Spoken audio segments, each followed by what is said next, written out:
How do you fix a Go flat to tire? the trunk of the car and take out the jack and the tool for loosening the tire.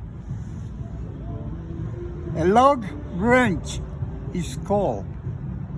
And you jack up the car enough to get the tire off the floor, and then you first you loosen it, You loosen it first, and then you lift up the car. And then you take all the 5 nuts, you take them out, 5 nuts. And then you take out the tire, and you get the spare tire, and you put it in. And you put the nuts on it, on that one. Oh. Then you tighten it, and then you lower the car. And then you put everything away.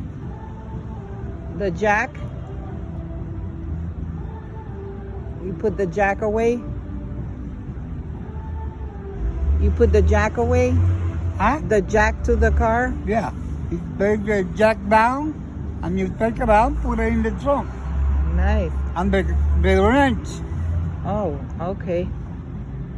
Not too hard to do, right? It's not too hard. You Not- gotta put it in a position that you can use your foot to loosen it, Oh, okay. Put your foot on top and lower it. Oh, all right. That way you don't have to use your strength of your arm. That's right. Use the strength of your leg. Got it. Thank you.